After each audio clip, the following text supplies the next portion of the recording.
Customer brought in their peace lily and they need it repotted and just a general overall well check. My name is Tanner the Planter, and this is the truth about houseplants.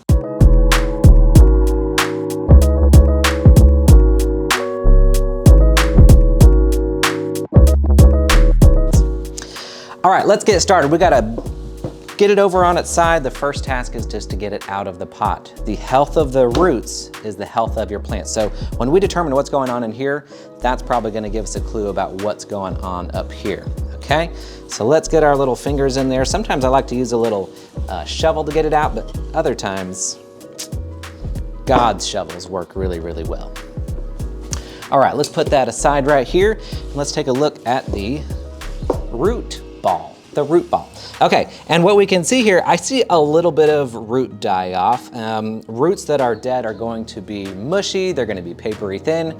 Basically, they're gonna be anything but firm. And that's what we have going on right here. Now, we do have a lot of healthy roots as well, so that's a good thing, but we do have some dead ones also. So the next thing we want to do is get rid of most of the soil because we need to get rid of those dead roots also. The reason we get rid of dead roots when we're repotting houseplants is because it has like some bacteria in there. And if we don't get rid of those dead roots, there's a possibility that that bacteria can spread to the healthy roots once we get it into the new soil. So we wanna do our due diligence, especially considering that this is not my plant and a customer's plant. Wanna make sure we do all the right things when it comes to taking care and sort of resetting this peace lily. Just like to use my fingers to sort of massage the roots, get most of it out. You can give it a little take out your frustration if you want to. That actually works really well. Don't look at my double chins. I'm getting old, everybody. I'm not the young pup that you guys met 4 years ago. Okay, so now we have the task of, oh, look at all these, look at all these dead roots that we've got. This is what I was showing you. This isn't the dead root, this is a dead crown that happened, but we have a whole bunch of dead roots that came out in the soil when we did our little shaking. What I want to do now is get rid of all this because I want to work with a clean environment, and then we'll come back and do the repotting.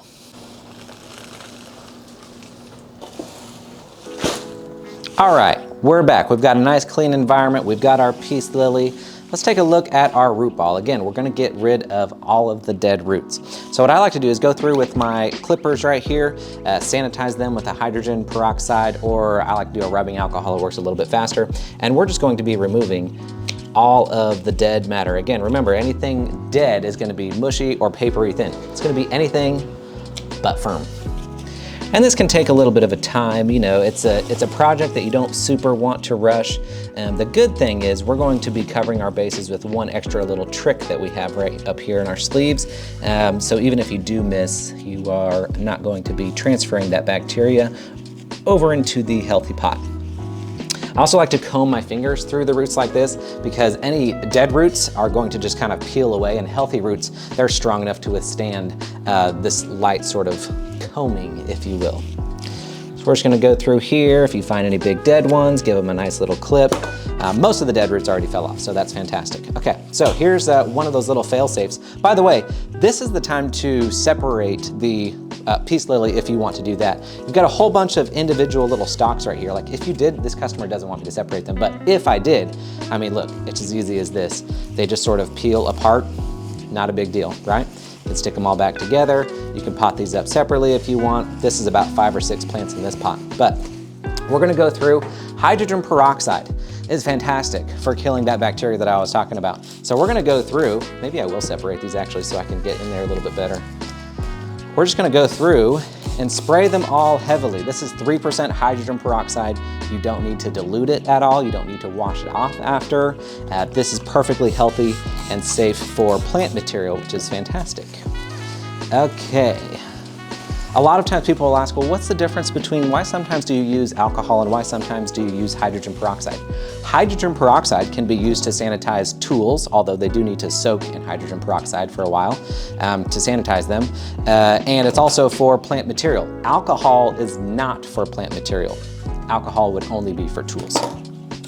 But with alcohol, you don't have to let it sit. You can just spray it right on there and get to cut. So that's the main difference. Okay, get in there, be thorough with it. Again, you don't need to be worried about really overdoing it. You're good to go on that. Lots of scientific studies to back me up on that one. Okay, so now we have a clean root ball. Now it's time to determine the pot size that we're gonna go into.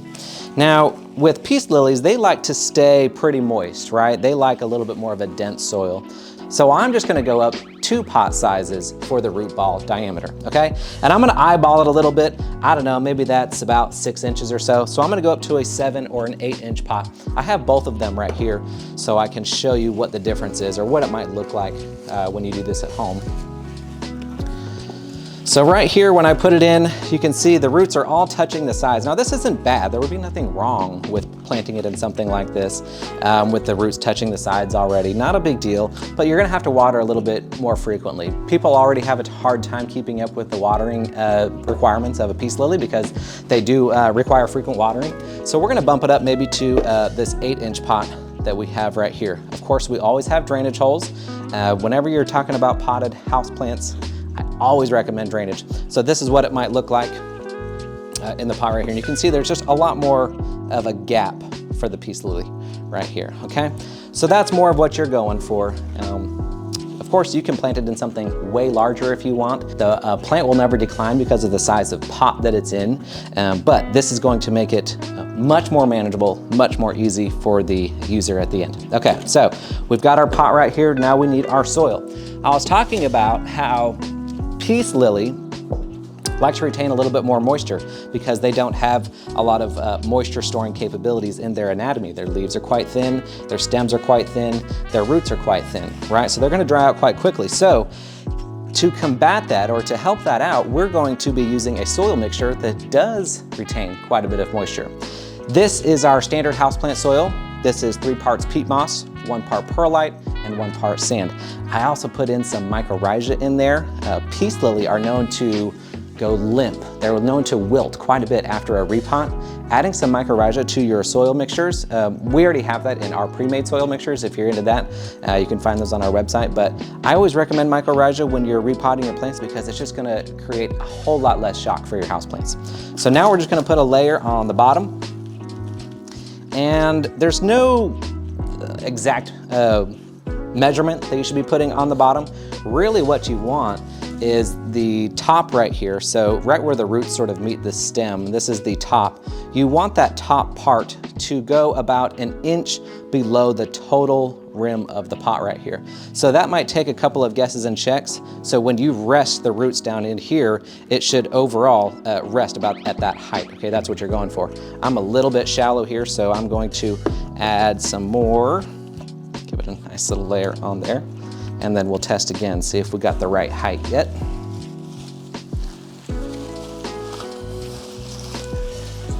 That's more like it, okay? So now we have it at the appropriate height and we can start to backfill. Center it up, make sure you like the placement of it all, and then it's as easy as dumping the soil in there. Try to make it nice and even if you can.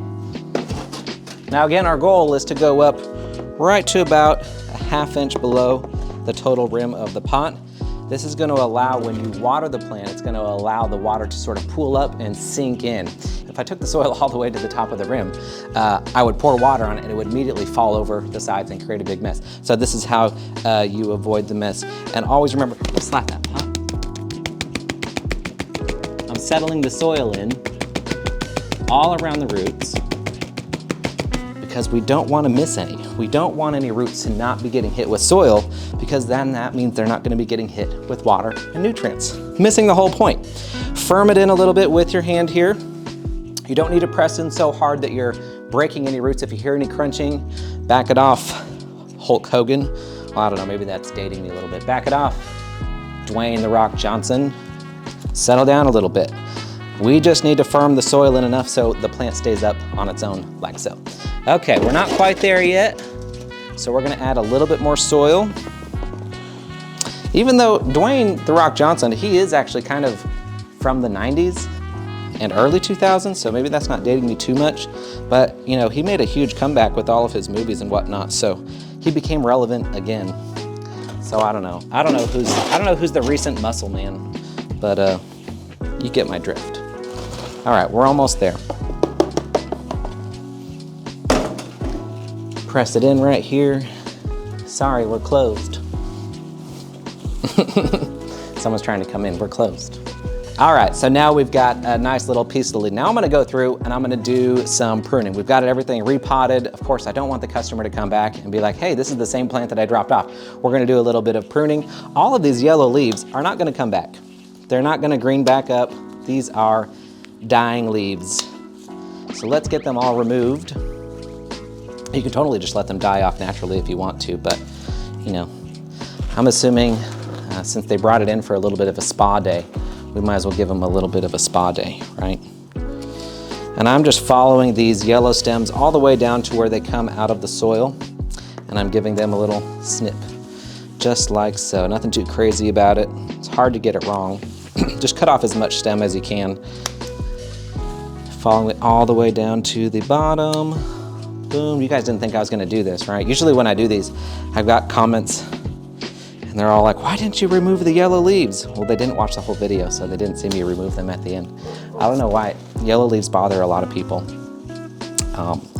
I don't mind them. Actually, sometimes a yellow leaf looks really pretty. I mean, I think there's a little bit of beauty in that. I mean, look at this one. That's a nice shade of yellow, isn't it? I like that one. It's especially nice. I like the really lacy ones. I don't know. Can you see this on the camera? When these get super yellow, that looks really, really nice. I'd even do a little dead leaf art project. I think that would be cool. Now, here are the expectations. This plant will likely go into a little bit of shock for the next couple of weeks. Not necessarily the drooping, but not really just new growth. You might not just see new growth for the next 2, 3, 4 weeks. That's perfectly common. That's perfectly normal. I recommend putting these plants in bright light. Peace lily are known to be low light tolerant, but whenever you're trying to help a plant get over the trauma, the shock of a repot or a transportation or whatever the shock is, whatever's not normal for a plant, you want to give it bright light. Light is going to help the plants recover a lot faster than if they're in a low light scenario. Right now, even though some of the roots have died off from watering too frequently, we've done a full reset.